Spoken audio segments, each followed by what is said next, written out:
It's the will of the overwhelming majority of the British people to stop the boats. The overwhelming majority know that a weak policy approach to the invasion of our southern border allows cruel people smuggling gangs to thrive and a humanitarian and economic crisis to cascade. For all of its faults, and there are many, this Conservative government knows that too and is trying to take action. So why is the Westminster establishment, woke blob and MSM, doing all they can to frustrate a policy that is the will of the people and the government? This is like Brexit all over again.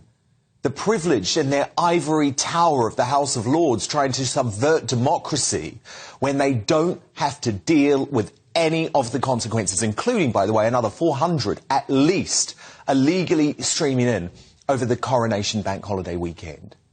No one man represents this phenomenon better than the Archbishop of Canterbury, who has already slammed the illegal migration bill and the crucial Rwanda deterrent as cruel and ungodly. Well, today, he went even further.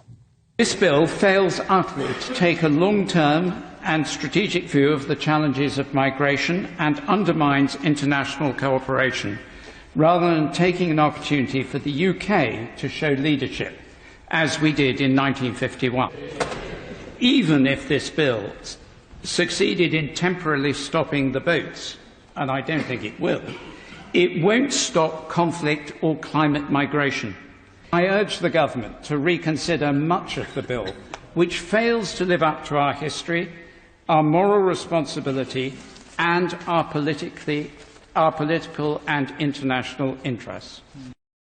Responding to the comments, the Immigration Minister Robert Jenrick slammed Welby as wrong in an interview with the BBC.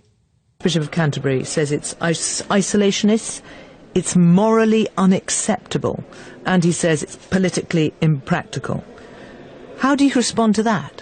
Well, he's wrong on both accounts. Firstly, there's nothing moral about allowing the pernicious trade of people smugglers to continue. I disagree with him respectfully. By bringing forward this proposal, we make it clear that if you come across illegally on a small boat, you will not find a route to life in the UK. You'll either be returned home, if your home country is a safe place like Albania, or you'll be returned to a safe third country such as Rwanda. That will have a serious deterrent effect. And the Home Secretary, Suella Braverman, and Justice Secretary Alex Chalk also rightly warned peers not to defy the clear desire of the British people to control immigration by blocking the legislation. That's because the Lords is expected to try and water down government powers to ignore the ECHR and detain all illegal migrants. So Braverman and Chalk implored in the Times, "We urge the House of Lords to look at the illegal migration bill carefully, remember it is designed to meet the will of the British people in a humane and fair way, and back the bill." Now let me be clear, legal migration to the UK, legal migration, is soaring to record numbers never anticipated under Brexit that are certainly not the will of the people either.